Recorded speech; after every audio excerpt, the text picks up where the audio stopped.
tipo de enfermedades, o en las enfermedades bacterianas o virales, las que ustedes quieran, es principalmente iniciar con un proceso inflamatorio. La factibilidad de que ureaplasma se encuentre en pacientes femeninas con porcentajes más o menos conocidos llega a ser hasta de un 40% de posibilidad de que ureaplasma se encuentre. ¿Qué determina la presencia de ureaplasma? Pues que haya contactos sexuales, que sea una persona sexoactiva. De ahí que pueda ser fácilmente transmitible o transmisible entre los pacientes, ¿sí? Los micoplasmas que más frecuentemente vamos a encontrar, pues es micoplasma hominis, ¿sí? Y ureaplasma urealyticum, que se van a encontrar ambos colonizando, pero que el más común, pues es urealyticum. Ahora, platicaba Jocelyn y decía que es una bacteria que no va a crear esterilidad precisamente. ¿Se acuerdan que habíamos hablado de los procesos de infertilidad secundaria por procesos infecciosos allá a nivel de tracto genitourinario? ¿Recuerdan? ¿Y qué decíamos? ¿Qué es lo que pasa? Pues yo recuerdo que, por ejemplo, por los procesos inflamatorios había fibrosis y pues básicamente obstruía el paso o la luz de los túbulos. Y entonces lo que va a crear es una infertilidad secundaria que no es una esterilidad, ¿verdad? Ahora, la problemática primordialmente de ureaplasma, como un alto porcentaje de bacterias que hemos visto, no es el que esté ocasionando procesos inflamatorios ahí, sino que se involucre en la generación de partos prematuros, de abortos, ¿sí? En consecuencia, porque va a haber infecciones ascendentes que van a estar en tracto urogenital y que van a ser ascendentes hacia matriz y que pueden producir corioamnioitis, que estas corioamnioitis se van a ver asociadas a la presencia de partos prematuros, ¿no? Y que eso nos conlleve a una pérdida del producto, que sería de alguna manera lo más sobresaliente. Ahora, que si bien es cierto, y a lo mejor ahí creo yo que Jocelyn se haya perdido, en el sentido de que dice, produce uretritis no gonocócicas, ¿sí? Sí, ya sabemos que produce, o que hay un proceso inflamatorio a nivel de todos estos conductos y que ciertamente pues es no gonocócica, sino entonces estaríamos hablando de gonorrea y no de ureaplasma, ¿no? ¿Hasta ahí vamos? ¿Estamos de acuerdo? Sí. Se supone que se hace un aislamiento y que se sugiere que se haga un aislamiento en pacientes embarazadas que han mostrado, y no es el caso específico de ureaplasma, pacientes embarazadas que muestran problemas urinarios, muchachos, está indicado y debe de ser obligado el que se realicen exámenes que conlleven a determinar cuál es la colonización de esa zona para que nosotros podamos, pues, ofertar o dar una posibilidad de atención. Yo les quiero hacer una pregunta a todos. ¿Ustedes indicarían en esta paciente un betalactámico? ¿Quién me quiere contestar? No. ¿Quién contestó no? ¿Sonia? ¿Por qué, Sonia? El betalactámico son las penicilinas y todo eso, ¿verdad? Bueno, las penicilinas y los betalactámicos son los que afectan principalmente a la pared celular Entonces, si estamos hablando de una bacteria que no tiene pared celular, pues sería, o sea, no puede atacar, por lo que la hace pues resistente. Ajá. ¿Y qué dentro de lo que revisaste, qué le podríamos indicar? Tetraciclinas, eritromicina lo mencionaba. Ok. Una condición sería la tetraciclina. ¿Saben qué sucede con la tetraciclina y nuestros embarazadas? Que va a ir a alterar dentina rudimentaria y que cuando el niño tenga los dientes permanentes va a ocasionar unas manchas a nivel de los dientes, una mancha oscura como color naranja, café, ¿sí? Y eso indudablemente pues se va a ver asociada al uso de tetraciclinas. Ahora, quizás valdría la pena comentarles que no es con un tratamiento una alta frecuencia. A ver, bueno, sí, ciertamente, Luz, pero la vamos a tratar de utilizar con dosis terapéuticas, que eso es a lo que voy. Tetraciclina, altamente indicada, Sonia, pero a dosis terapéuticas. Sí, no sé si estamos claros. Ahora, ¿cuántas o en qué porcentaje, que eso es importante, vamos a tener infecciones de tracto urogenital en varones? Entre un 10 a un 30% aproximadamente de las infecciones geniturinarias va a verse en varones, pero es una uretritis no gonocócica, insisto. O sea, nada que ver con gonococo. Es uno de los principales microorganismos causantes de cervicitis.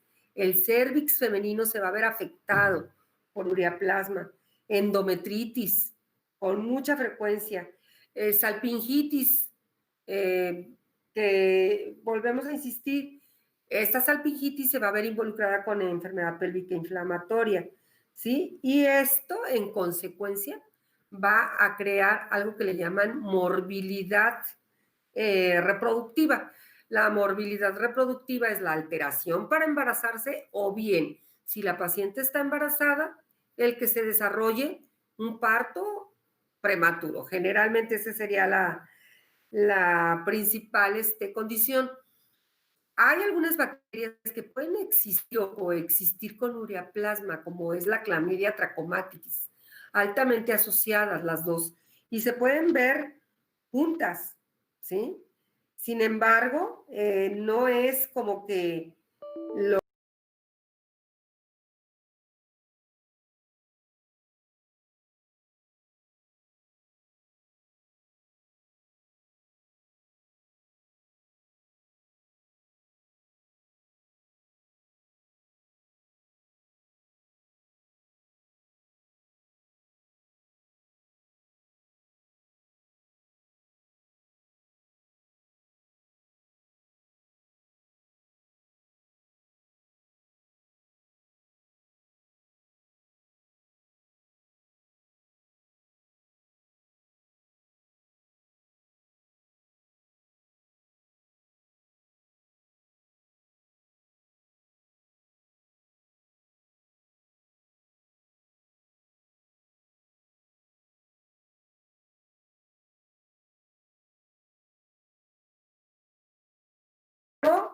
acuérdate una cosa, Sergio, el gonococo es de los que producen mayor cantidad en el caso de las mujeres, leucorrea, y en el caso de los hombres, ya habíamos comentado que inclusive la enfermedad gonocócica se le llama gota del soldado, precisamente porque hay una gran cantidad de exudado, que no es el caso de ureaplasma, ¿eh? O sea, ureaplasma no produce esas cantidades tan interesantes de exudado, ni en el caso del varón, ni en el caso de la mujer, ¿sí? O sea, el exudado se ve limitado en ureaplasma, ¿sí? Ok, gracias. ¿Alguna otra pregunta, muchachos? Mencionaba también que causaba pielonefritis, que es pues la inflamación renal. Eso, doctora, yo tengo una pregunta. ¿Está asociado, por ejemplo, a lo que menciona de la uretritis? Sí, mira, Sonia, déjame comentarte algo. Todas las infecciones de tracto urogenital bajas pueden en un momento dado hacerse ascendentes. ¿De qué depende? De la multiplicación bacteriana. La capacidad de ascenso de las bacterias es simple, ¿sí? Y de ser una cistitis o una uretritis, como ya tú bien comentabas, pueden hacerse pielonefritis, ¿sí? Por dos vías. Una, porque hagan infecciones ascendentes, que no es nada extraño y es más común verlo en mujeres que en hombres. Y la otra, por el hecho de que pueden hacer bacteremias, ¿sí? Y que, pues bueno, uno de los principales dianas celulares de este tipo de bacterias, pues van a ser el tracto urogenital. Igual por la afinidad que tienen a la urea y el transformar la urea para poder obtener sustratos a partir de ahí. Entonces, sí, por supuesto, pueden hacer pielonefritis con relativa frecuencia. No, no una frecuencia muy exorbitante, porque de hecho, una de las características de Ureaplasma es que produce mucha urgencia, mucho ardor, disuria, dolor de bajo vientre o dolor pélvico, lo que hace que los pacientes pues busquen tratamiento, ¿sí? Y que esto, bueno, conlleve a que no se desarrolle una enfermedad, en este caso, de vías urinarias altas, ¿sí? Pero hay, por supuesto, sí se puede ocasionar. La pregunta es sí. Si se pueden ocasionar, sí se pueden ocasionar. ¿Sí? Muchas gracias, doctora. Sí. ¿Alguna pregunta, muchachos?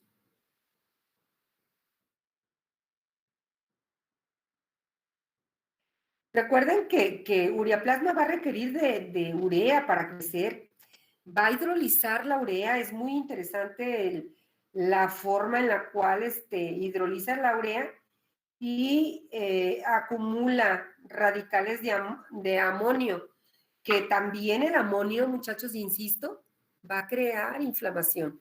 El propio amonio. ¿Se acuerdan de Helicobacter pylori? Que tiene una ureasa, muchachos.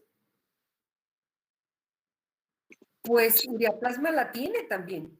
Ureaplasma la tiene, ¿para qué? Para hidrolizar urea. Y una vez que hidroliza urea, transformarla en amonio y esto le sirva para generar ATP, y poder tener a partir de ahí energía suficiente para poder estar multiplicándose, ¿sí? Además de que recuerden que hay una gran cantidad de moléculas de membrana que tiene ureaplasma, que algunas son altamente filamentosas y eso le permiten adherencia, ¿sí? Adherencia a las células epiteliales del tracto urogenital. Sí, entonces esto permite pues que haya una, una multiplicación exacerbada, una adhesión exacerbada a tracto urogenital y que puedan mantenerse viviendo ahí en tracto genital también. ¿Sí?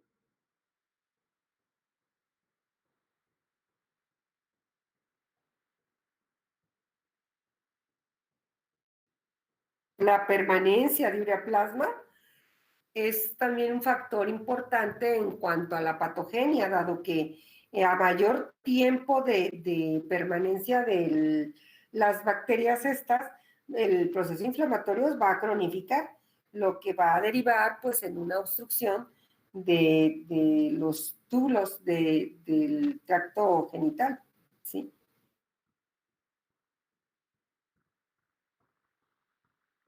Y esto, bueno, pues conllevará que haya infecciones latentes o crónicas, ¿verdad?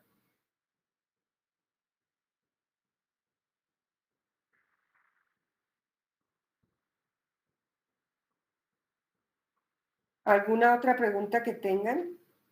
Doctor, ¿hay un tipo de agar específico para cultivarlo? Para cultivar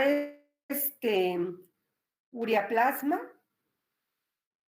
se puede cultivar en agar sangre o agar chocolate. Ok, gracias. Yo leí que para los cultivos también es necesario lo que son los esteroles y la presencia de urea Ajá, enriquecer. para un cultivo. Sí, enriquecer, ¿verdad? Así es.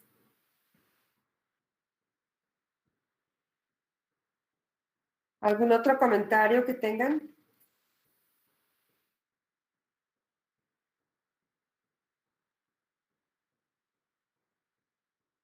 Me venía muy poco en el libro. Sí, no es una bacteria que da, miren, fíjense, lo interesante es que a pesar de ser una bacteria que la vamos a encontrar relativamente frecuente, pues no hay información muy relevante en libros. Sin embargo, sí lo encuentran en artículos, ¿eh? Sí van a encontrar.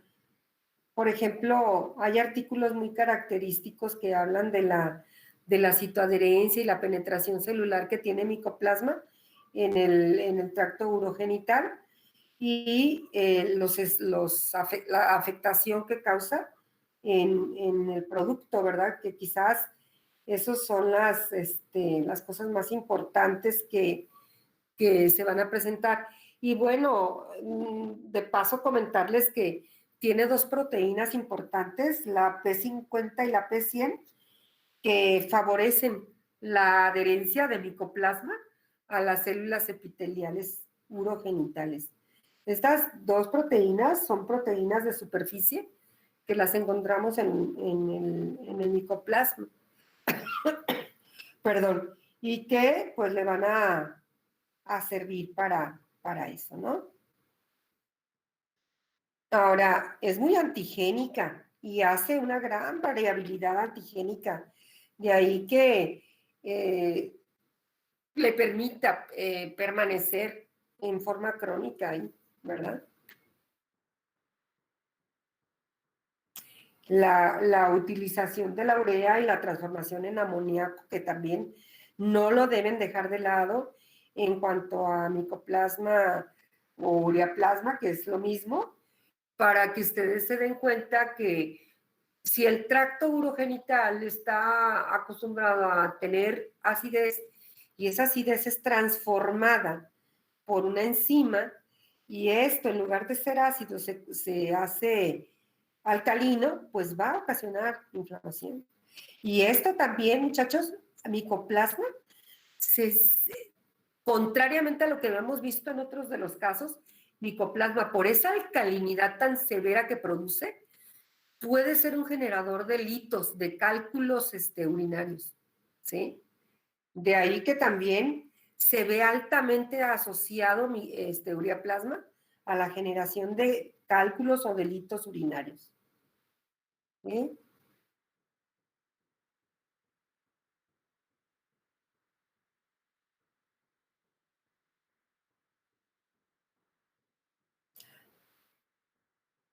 ¿De qué manera ureaplasma vaya afecta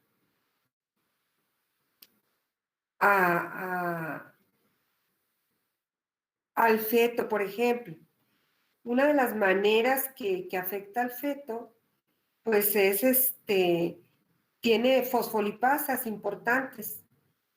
Dentro de las más comentadas, fosfolipasa A1 y A2, que son de las más comunes, y estas van a alterar los fosfolípidos de la placenta y van a liberar ácidos. Estos ácidos hacen que se active la producción de prostaglandinas y las prostaglandinas a su vez favorezcan la producción de oxitocina o la liberación de oxitocina y entonces se produzca el parto prematuro. Esa es la vía por la cual va a haber el desarrollo de un parto prematuro, ¿no? En la presencia de las fosfolipasas, ¿sí? Y la alteración a nivel de fosfolípidos de la placenta. ¿Sí? Y en estos casos, o sea, no habrá como manera lo que está pasando o si hay algo. A ver, Elia, te oí un poquito cortada la voz, discúlpame. Sí, o sea, hay manera como de detenerlo en caso de que las semanas aún sean como muy escasas para el feto.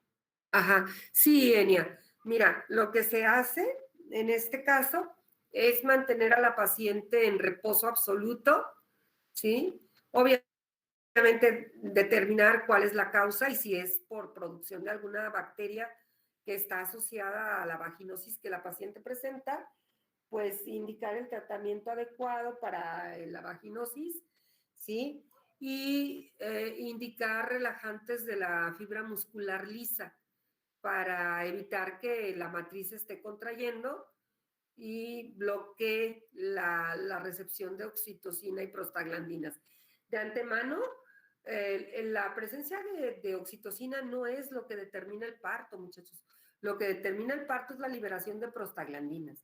Si las prostaglandinas se liberan, esto conlleva a la liberación de oxitocina. Entonces, lo que tenemos que bloquear es la liberación de prostaglandinas para que en consecuencia no haya presencia de oxitocina. Pero fundamentalmente sí, eso se hace. El poner a la paciente en reposo, dar relajantes de la fibra muscular lisa y tratar la infección asociada. Con eso tenemos resuelto el problema. ¿Sí? ¿Alguna otra pregunta?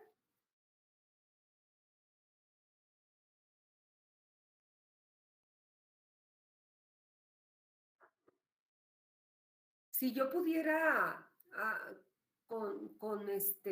hacerles un resumen de ureaplasma, gram negativa, presencia de esteroles, no hay pared celular, altamente adherible a células urinarias, porque tiene una gran cantidad de adhesinas, ¿sí? Que ya las comentamos hace un momento, y que va a tener proteínas que le van a permitir modificar la acidez del tracto urinario, cambiándolo a la producción de amonio, y que esto, bueno, le permita sobrevivir en el sitio. La hidrólisis interesante de fosfolípidos ahí en el bebé, que puede desencadenar en mujeres embarazadas cervicitis y corioamnionitis, resultando en un parto prematuro, ¿sí? La producción, indudablemente, cuando se hace crónica, de asociación con litiasis renal, que pues resulta ser importante para nosotros, ¿no? Y preocupante. ¿Sí?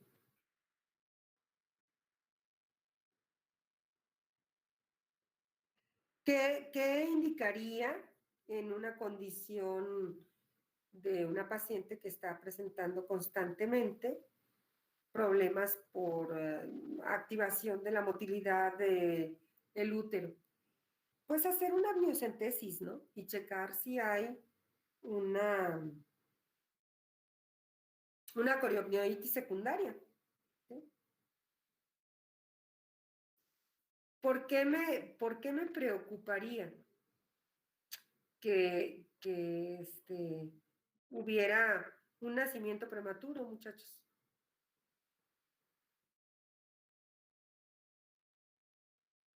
¿Por qué?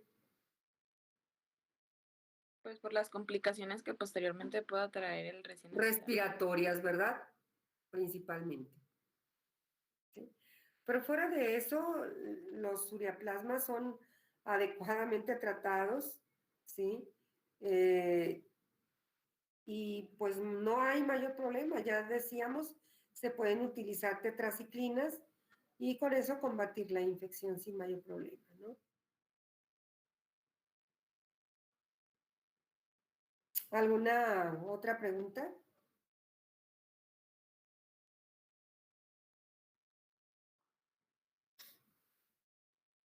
Bueno, pues continuamos con el siguiente tema, ¿no, chicos? Por favor.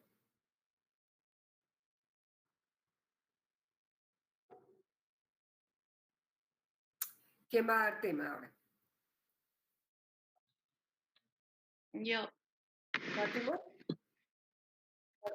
Sí. Uh-huh. ¿Ya le presento? ¿No va a preguntar? ¿Qué vas a hablar, Fátima? Dime. De la Gardnerella vaginosa. Gardnerella vaginalis. Muy bien. Maestra, Mande. una pregunta. Yo estaba empezando a trabajar también con una presentación, pero pues si no alcanzamos hoy, pues no sé si mañana la pueda presentar. Es Chlamydia trachomatis. Ajá. Chlamydia trachomatis. Sí, mañana yo podría perdón, ya no nos toca mañana, ¿verdad? No. Mañana no tenemos tema. Déjame comentarles, nos quedaría clamidia trachomatis y treponema que tendrían que ser vistos pues hoy. Ojalá que sí alcancemos, ¿sí? Independientemente de eso, pues sería importante que viéramos sífilis también. Entonces, Fátima, ¿me permite si puedo dar yo sífilis? Sí, doctora, adelante. ¿Sí? Ok. Sí. Vamos viendo sífilis y trato de apurarme para que tú puedas hablar de Gardnerella. ¿Sí? ¿Por qué invierto la presentación? Porque sífilis, en el sentido estricto, es más importante que Gardnerella. Encontramos mayores alteraciones que es importante pues dejarlas en claro, ¿no? Yo les voy a presentar entonces, espero que se vea bien, les digo que la computadora no es mía, espero que sí está abriendo, muchachos. Sí, doctora. Ok. Sí, doctora. Ok, entonces ahorita déjenme ver si, nada más que si seleccione y pues ya empezamos. Déjenme ver.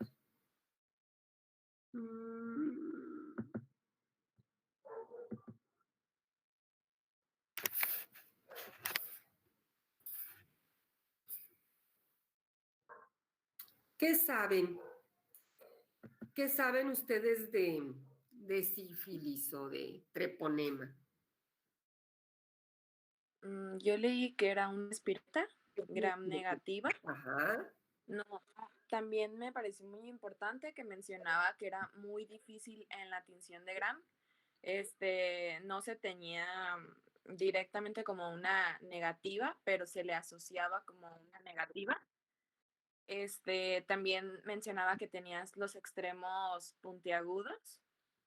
Su duplicación era lenta, ya que se iba a duplicar cada 30 horas.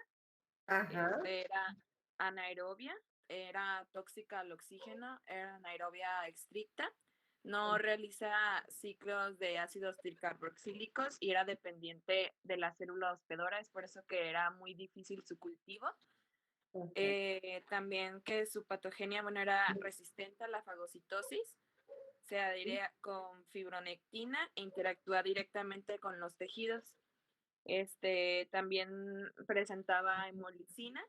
Ajá. Y no presenta antígenos en membrana. Era por eso que era tan difícil de reconocerse o sea, podía escaparse de esa parte, de la parte de la inmunidad del hospedero. Muy bien, excelente. Bueno, yo creo que en contexto, fíjate que son algunas de las características de treponema.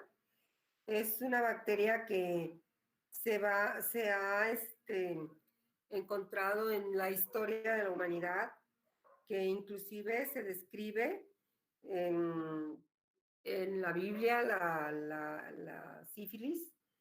Se han encontrado momias que contrajeron, ¿verdad? Sífilis, y que esto se determina porque el treponema hace osteólisis dentro de sus factores de afectación a la célula hospedera. De ahí que pues vamos a encontrar todas estas condiciones pues que tú comentabas, ¿no? Una enfermedad que se puede encontrar ampliamente distribuida a todos niveles, ¿sí? Desde producir sífilis ahí en tracto urogenital y ser una de las principales enfermedades sexualmente transmitidas, hasta en una sífilis terciaria, a ser una neurosífilis o bien una sífilis congénita. Entonces, bueno, la bacteria involucrada en la producción de la sífilis, que sífilis sería el padecimiento, es el Treponema pallidum.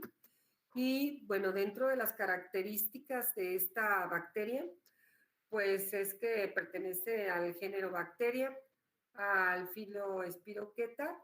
Ya lo comentaba Sonia, ¿fuiste tú la que comentaste? Sí, doctora. Ok, que es una espiroqueta, y esto le va a dar una característica muy interesante. Todas las espiroquetas van a tener endoflagelos, va a tener flagelos internos, que estos flagelos le van a dar una motilidad muy, muy característica a todas las espiroquetas. Pertenece a la clase de espiroquetas, a la orden espiroquetales, y bueno, el género Treponema y la especie Pallidum, que ya van a ver ustedes que hay varias subespecies y que, bueno, nada más las voy a comentar. Dentro de las subespecies, pues tenemos la subespecie Pallidum, que es la que va a producir la sífilis, la Endemicum, que produce el vegel, la Pertenue, que va a producir el pian, y el Caratium, que va a producir la pinta, ¿sí? Que son otras enfermedades allí que se van a generar a partir de los treponemas, ¿sí? Y no solamente tenemos estas espiroquetas, tenemos otras que en alguna oportunidad las comentaremos. Una de las características del treponema o de esta espiroqueta, el Treponema pallidum, es que en una sífilis terciaria va a producir algo que se llama angomas, que son lesiones orgánicas que van a marcar o van a delimitar la presencia de una sífilis tardía, ¿no? Las características, pues que tiene una forma helicoidal con 8 a 20 espiras o vueltas. El diámetro es de 0,1 a 4 nanomicras, y la replicación la hace por fisión binaria transversal. Tiene una longitud de 5 a 20 nanomicras y tiene extremos afilados. Esos extremos afilados, muchachos, no son accidente. Lo hace para poder penetrar con mucha facilidad a través de microdermoabrasiones, sobre todo cuando hubo un contacto sexual, y que aun a pesar de que haya sido un contacto sexual suave y no violento, van a hacer pequeñas microdermoabrasiones y eso va a permitirle al treponema pasar. Tiene 3 endoflagelos periplásmicos que lo dotan de una movilidad muy particular, ¿sí? Lo que hace que pueda tener una penetración interesante en las células. No se cultivan en medios bacteriológicos, son intracelulares obligados, muy sensibles a la utilización de antisépticos comunes y a las variaciones térmicas.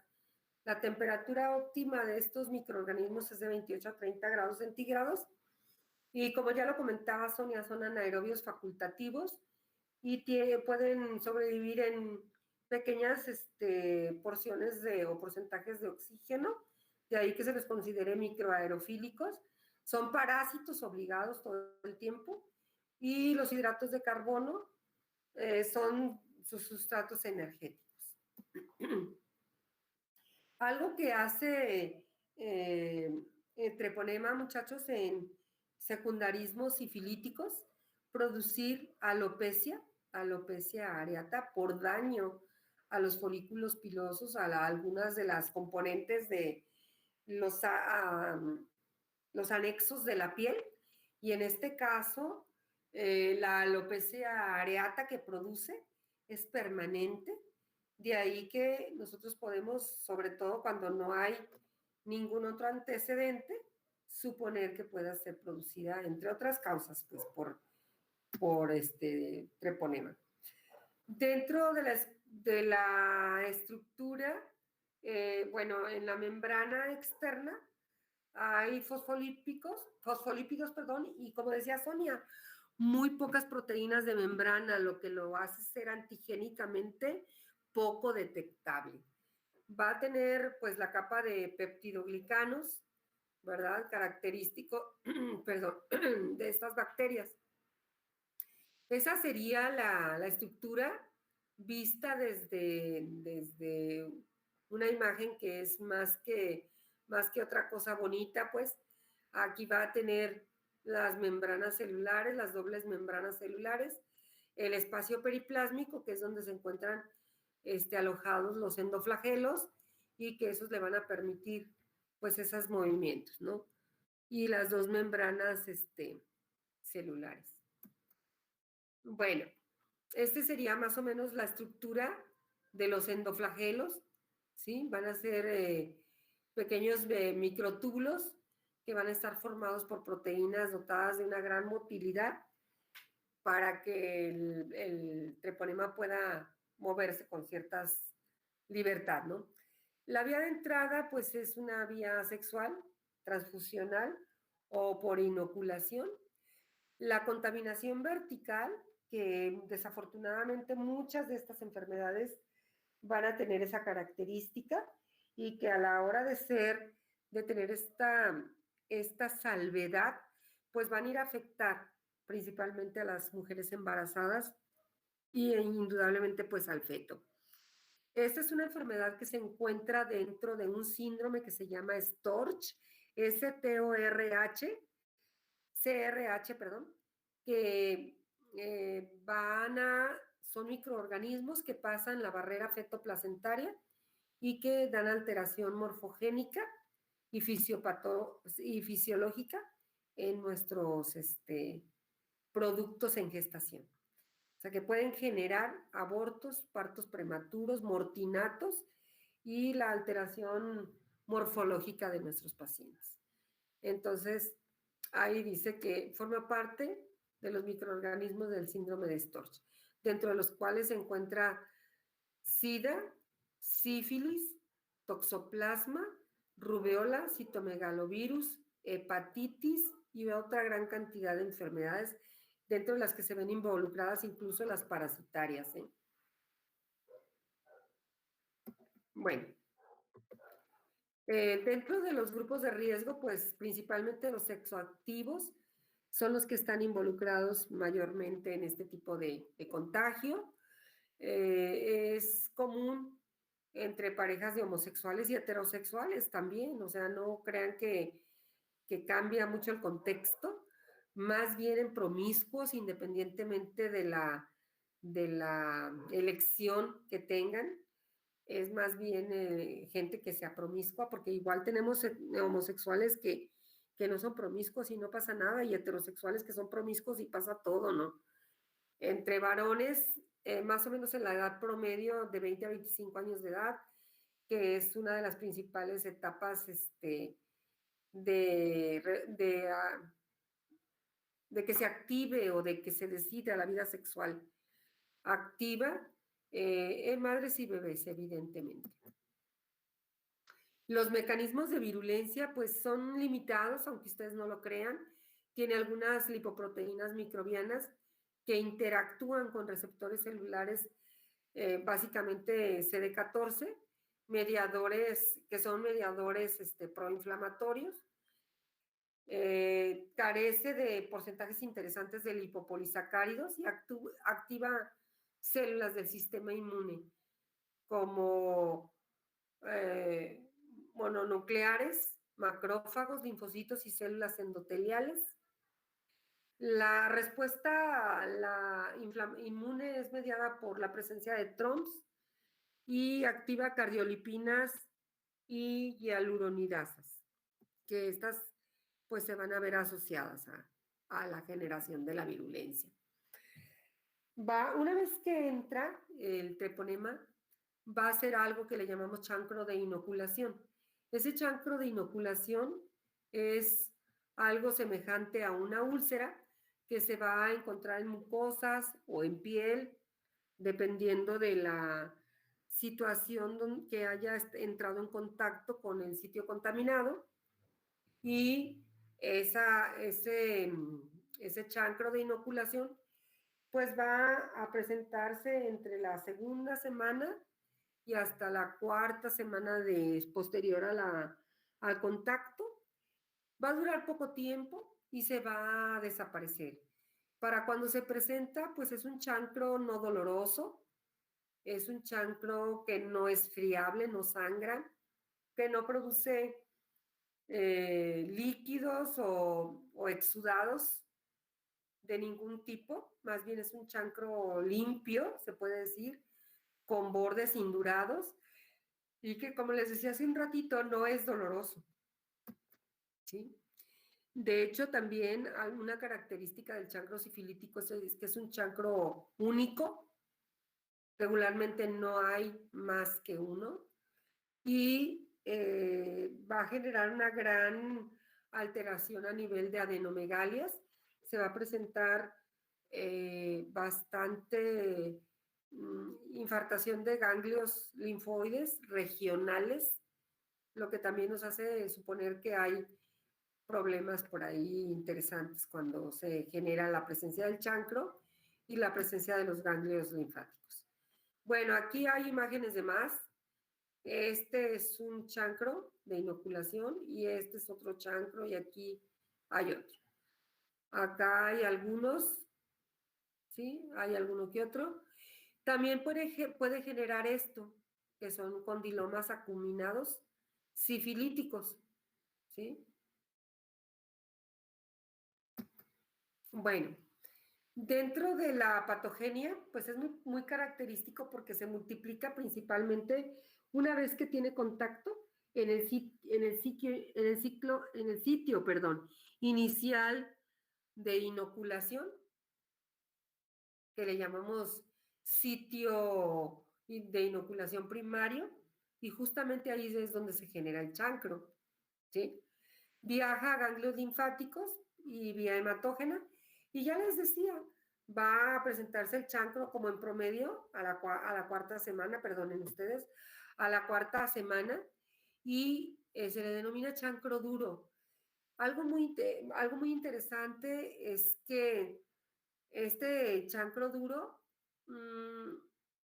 va a autolimitarse y que muchos pacientes incluso apenas sí lo van a detectar y ya rápidamente no lo tienen.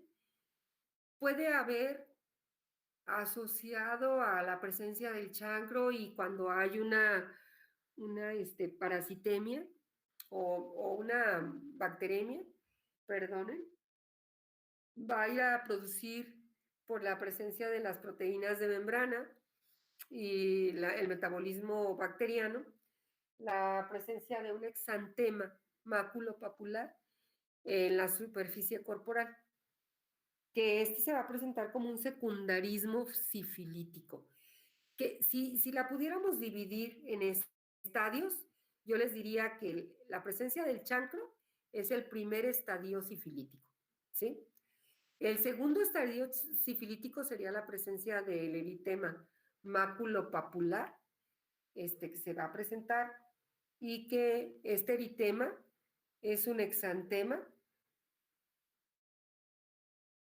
que entre las características que nosotros vamos a ver o a tener es que ni respeta plantas ni respeta palmas de las manos. Y esto ya nos está hablando pues de que hay una infección sistémica, ¿sí? La sífilis pues es una enfermedad de transmisión sexual bastante cosmopolita. Según la Organización Mundial de la Salud, se registran 12 millones de casos nuevos anualmente. Y se dice que una de las etapas más activas para la producción de enfermedades sexualmente transmitidas, no específicamente de la sífilis, son los periodos de verano. Es muy prevalente en el sexo masculino, es un promedio de 3-1, más o menos, donde vamos a ver la frecuencia. Este sería el exantema maculopapular del que ya hablábamos, y que yo les decía que va a estar incluso en las manos. ¿Sí? Es un exantema que tiene la característica que cuando ustedes lo comprimen, las lesiones no desaparecen. ¿Sí? También otra cosa interesante es que cuando el paciente les narra el exantema, va a tener el dato de que su pareja sexual o sus parejas sexuales también lo presentaron, o antes o después, pero también lo presentaron. ¿Sí? Ese sería el secundarismo sifilítico. Cuando nosotros hablamos de una sífilis primaria, ¿sí?, que la infección se está desarrollando, va a haber afectación de órganos del sistema retículo endotelial. También va a haber la transmisión de la bacteria por vía hemática y vía linfática. Va a haber alteración de meninges y puede de inicio provocar una neurosífilis. No se tiene que tardar hasta meses o años después, que sí hay también esa asociación. Una hepatitis, corioretinitis, nefritis y periostitis sifilítica, ¿sí? En la sífilis primaria también tenemos la presencia del chancro, que desaparece al mes y medio aproximadamente. Y si nosotros tomamos anticuerpos entre las primeras 3 a 3 meses de que se presentó el chancro de inoculación, pues podemos encontrarlas positivas fuertemente o no tan, o bien negativizarse. Todo esto depende del sistema inmunológico de cada paciente. Comentarles pues que la sífilis como enfermedad es sistémica, ¿sí? Va a afectar a nivel sistémico, es crónica,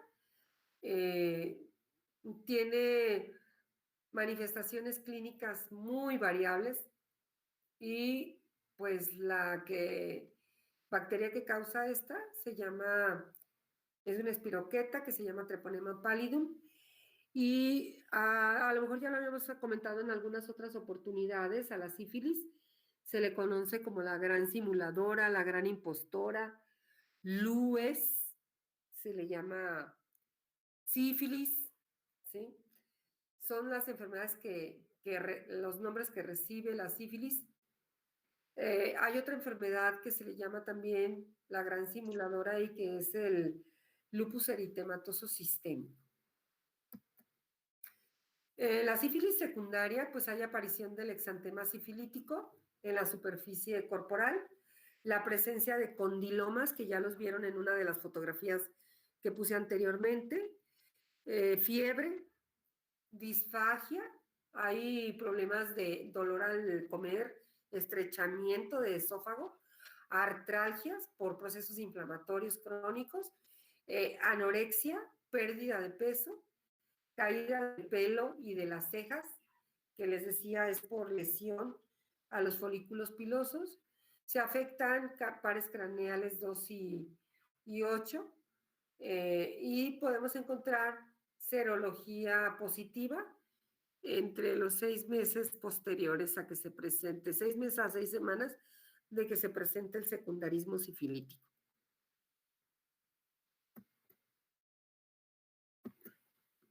Ustedes interrúmpanme, muchachos, si necesitan que yo les diga algo o preguntarme o comentarnos algo. Aquí están otra vez los chancros de inoculación, miren. Esto es en cavidad oral.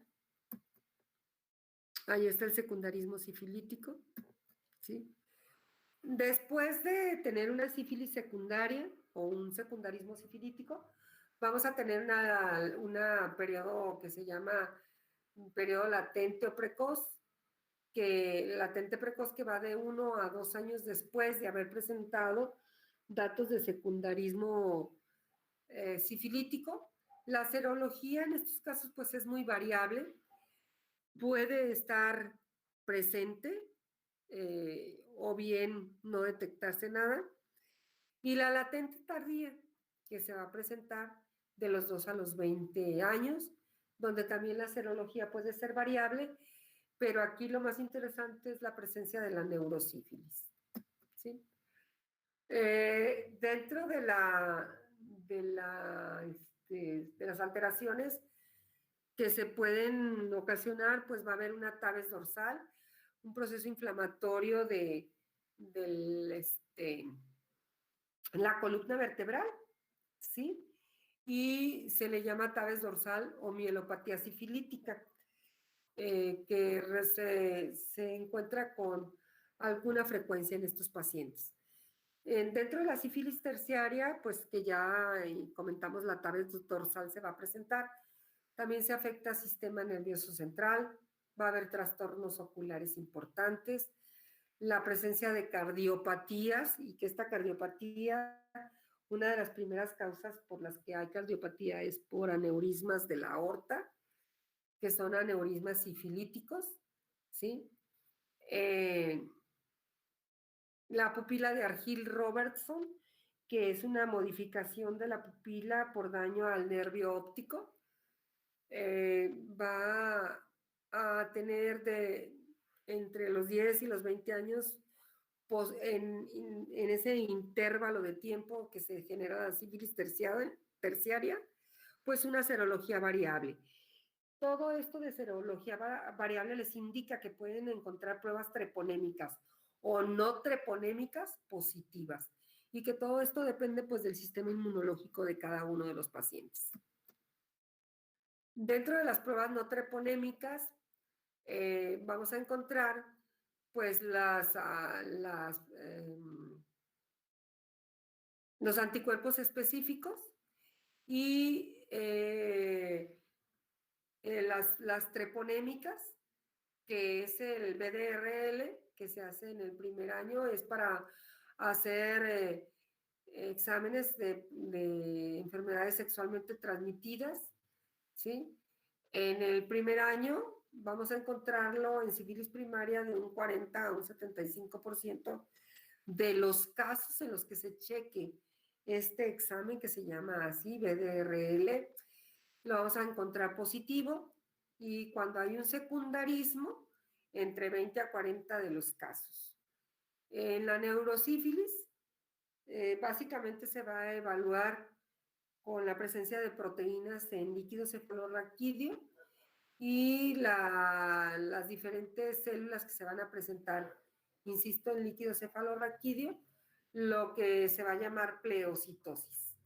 Normalmente cuando tenemos una neurosífilis, va a tardar aproximadamente un año para que el líquido cefalorraquídeo se normalice y que dejen de aparecer proteínas y células en el líquido cuando se realizan punción.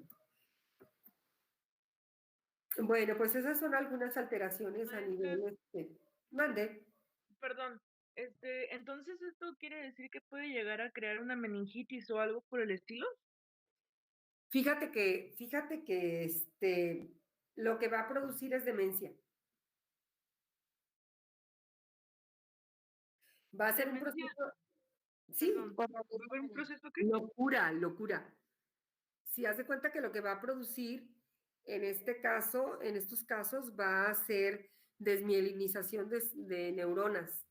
Y entonces, eso nos va a producir la famosa neurosífilis, que no es meningitis, pero que sí es alteraciones mentales. Entonces también puede afectar al sistema motor. O sea, si está hablando de que pierde melina, puede perder aparte de conexiones, o sea, en cuanto a lo mental, Claro. también. Claro. Bueno, gracias.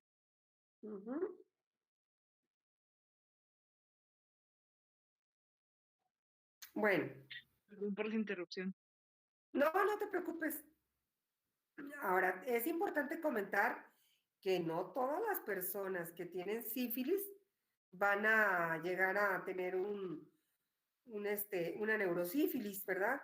O sea, sí hay un alto porcentaje que la presentan y es una complicación, ¿sí? La neurosífilis más común que se va a presentar, y esto abundando un poquito a lo que tú me preguntas, es una neurosífilis asintomática, que es la forma más común, ¿sí? Puede haber una parálisis general, que esa sería otra de esas 4 formas que se presentan de neurosífilis, es la asintomática, que es la más común, la parálisis general, donde hay afectación a una gran cantidad de pares craneales, la meningovascular y la tabes dorsal. Obviamente, por demás está decir que la neurosífilis primaria o asintomática es en la que no encontramos síntomas muy preponderantes. Sí hay anomalías en la forma de caminar, que es lo que tú me comentabas, ¿verdad? Que sí hay alteraciones en la marcha. Sí, sí va a haber. También incapacidad para caminar. Puede haber, entre otras cosas, entumecimiento o disminución de la sensibilidad en piernas, en pies, alteraciones en el pensamiento. Puede haber, o en el aprendizaje, puede haber confusión, problemas de concentración, depresión, que quizás es de las cosas más marcadas que se ven en la neurosífilis, o mucha irritabilidad. Y bueno, pues puede haber datos meningios, ¿verdad? Como es el dolor de cabeza, la presencia de convulsiones, el cuello rígido, puede haber incontinencia de esfínteres también, temblores musculares, debilidad muscular importante, alteraciones visuales que incluso pueden llegar a ser ceguera. Ya yo les comentaba que se va a modificar la pupila por inflamación del nervio óptico y dar una famosa pupila de Argyll-Robertson. ¿Qué es esa? Miren. Si se fijan, hay alteración en el borde de las pestañas, también por la neurosífilis. ¿Sí? ¿El color amarillento de la clara también? No, es la fotografía. Es la fotografía. No, estoy mostrándoles nada más la pupila. Bueno, fíjense, si esa sería la neurosífilis primaria, y muchas de las veces es asintomática, y de los síntomas que se pueden generar son parte de lo que les comenté, pues imagínense la gran problemática que se presenta, ¿sí? Hay algunas pruebas que se pueden realizar como la prueba de aglutinación de partículas para treponema pallidum, que esta sería una prueba treponémica, que se llama TPPA, ¿sí? La prueba de investigación de laboratorio de enfermedades venéreas, que es el BDRL, que ya les comentaba, y la absorción de anticuerpos treponémicos fluorescentes, que también va a ser muy específica de la presencia de anticuerpos, nada más que ya les decía que dependiendo del sistema inmunológico de cada cual, pues van a permanecer o se van a desaparecer. Y hay otra prueba que se llama RPR, que es la regina plasmática rápida, y que también es una prueba no treponémica, les insisto. Las treponémicas, la prueba de aglutinación de partículas para treponema, y la otra, la absorción de anticuerpos treponémicos fluorescentes. ¿Sí? Bueno, dentro de las complicaciones que vamos a tener en sífilis congénita, muchachos, los niños pueden nacer despellejándose, con microcefalia, con alteraciones visuales, con la presencia del exantema, que ya lo hemos platicado en el caso de los adultos, también lo vemos en el caso de los pequeñitos. Puede haber hidrocefalia, ¿sí? Y bueno, estas implicaciones dependen de la edad gestacional en la cual fue adquirido el treponema. Si es en el primer trimestre, pues las alteraciones morfogénicas son importantes, y de que se aborte o no el producto depende de la incompatibilidad que haga el bebé por las alteraciones funcionales y anatómicas para poder ser compatible con la vida, ¿no? Se puede presentar la nariz sencilla de montar, los dientes de Hutchinson o dientes en sierra que se llaman, que estos lo vamos a ver hasta que empiece el proceso de dentición permanente del niño, que es más o menos a los 6 años, la queratitis intersticial en ojos, la pupila de Argyll-Robertson, la periostitis, las anomalías en sistema nervioso que ya comentábamos, las vamos a ver una vez que el niño crezca, ¿sí? Pero sin embargo podemos encontrar en ese momento en datos meningios, de meningitis, niños con convulsiones, ¿verdad?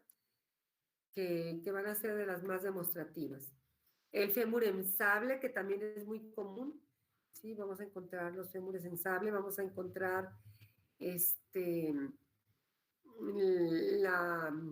decía, la obstrucción que puede ser de los plexos coroides y que se presente hidrocefalia. También las alteraciones a nivel óseo, las osteólisis, ¿sí? Hay una reacción que se llama reacción de Harish-Heimer, que esta reacción es cuando nosotros empezamos a dar tratamiento a nuestros pacientes y que los treponemas empiezan a destruirse por el tratamiento. Se aumenta la sintomatología del paciente, por ejemplo, hay presencia de fiebre, escalofríos, cefalea, mialgia, taquipnea, taquicardia, neutrofilia, vasodilatación, se exacerba la anorexia, la dinamia de nuestros pacientes y se asustan, muchos de ellos dejan de tomar el tratamiento. Y bueno, pues es importante que insistamos que es parte de la respuesta del treponema y que es necesario que se continúe con el tratamiento a pesar de los síntomas indeseables, ¿sí? Dentro del diagnóstico, pues ya decíamos, en la primaria y la secundaria, detectar el agente causal. Se puede hacer microscopía de campo oscuro o por inmunofluorescencia directa de secreción de las lesiones. Por ejemplo, se puede tomar del chancro, ¿verdad? Y de ahí hacer el diagnóstico. También se puede tomar de líquido cefalorraquídeo, de sangre, Las pruebas serológicas inespecíficas, que ya se los comentaba, el BDRL o el RPR, y las treponémicas positivas, que ya decíamos que eran los anticuerpos, ¿sí? La serología positiva, pues, para el treponema. Y en la sífilis tardía, mostrar la presencia del agente causal por microscopía también de campo oscuro, a partir de la presencia de los gomas. ¿Se acuerdan que yo les decía que los gomas van a ser lesiones que se van a presentar en todo el cuerpo y en muchos órganos? Y nos hablan de sífilis tardía, ¿sí? Bueno, las pruebas treponémicas se detectan antígenos de membrana externa del treponema y antígenos recombinantes. Se detectan también los anticuerpos anti-IgG e IgM antitreponema y pues son cualitativas estas. Se puede hacer un ELISA y un Western blot, que son también confirmatorios de sífilis. Treponema tiene una característica muy interesante. Tiene un genoma muy conservado, de ahí que poco muta y podemos continuar dándoles tratamiento sin mayor problema. Podemos dar betalactámicos como la penicilina G sódica benzatínica, la tetraciclina para pacientes alérgicos, pero si el paciente no es alérgico, lo ideal es la penicilina G sódica, o bien eritromicina como un macrólido. ¿Sí? Bueno, puede hacer perforación de paladar blando, ya les decía, y de paladar duro, que hace osteólisis, ¿verdad? Y penetrar de esa manera tan agresiva. Esos son los dientes de Hutchinson o los dientes en sierra, que cuando nos encontramos, y miren las manchas características también de los dientes, que cuando nosotros encontramos esto, sabemos pues que hubo sífilis durante la gestación. Ese es un chancro sifilítico. ¿Sí? Bueno, dentro de la profilaxis, pues el tratamiento oportuno, el seguimiento de fuentes de infección y contactos, eso es, yo creo que de lo importante, lo más importante, hay que saber quiénes han estado con esa persona para poderles dar tratamiento y que no sigan siendo una fuente de contaminación. El uso del preservativo, que es sumamente importante, y el tratamiento pues a la madre gestante para evitar que nuestro producto se vaya a contaminar. Este es un esquemita así muy rápido, donde ustedes pueden ver que en la sífilis primaria hay la presencia del chancro. Después se presentaría la diseminación sistémica, dándonos un secundarismo sifilítico. Aquí sería una sífilis latente, ¿verdad? Y aquí sería la sífilis secundaria, donde hay linfadenopatía importante, rash cutáneo en palmas y plantas, que ya lo habíamos comentado.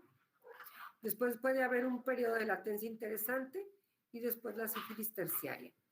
Esta sería la sífilis latente precoz y la sífilis latente tardía. Y encontramos demencia, los aneurismas de la aorta, la insuficiencia aórtica, la tabes dorsal, que también ya lo habíamos comentado.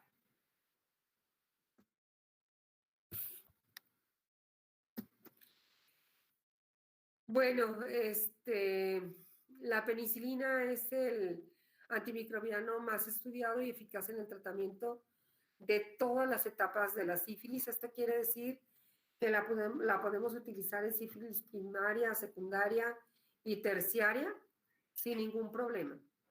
Y nos va a dar buena respuesta. ¿Sí? ¿Alguna duda, muchachos?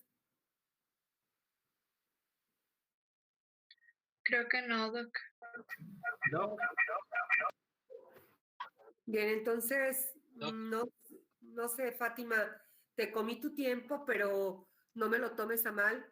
Es con el afán de que en el examen van a venir muchas preguntas de sífilis. Entonces, por la importancia epidemiológica que tiene. Por eso quise adelantarme para que pues sea de las bacterias que se van a ver, Otra que es muy interesante y que debemos verla también es Clamidia trachomatis. Yo creo que serían de las que más me preocupan en un momento dado. Clostridium tetani botulinum. Yo no sé si, ¿no saben ustedes si el lunes tenemos clases? No, no tenemos. Algunos doctores han dicho que no, doctora. ¿Les han dicho que no? Algunos. Ok. Entonces, miren lo que vamos a hacer. Voy a tratar de hacer una tabla yo, de las bacterias que nos van a estar haciendo falta. ¿Sí? Y se las voy a enviar para que la estudien. El examen sería el miércoles, ¿es cierto? No, sí, el miércoles.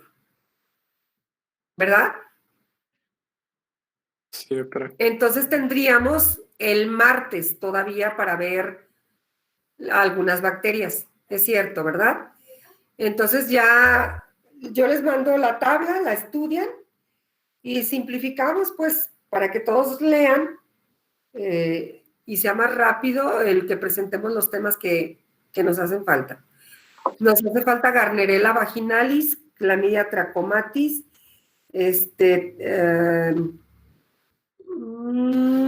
Clostridium botulinum, Clostridium tetani y, si mal no recuerdo,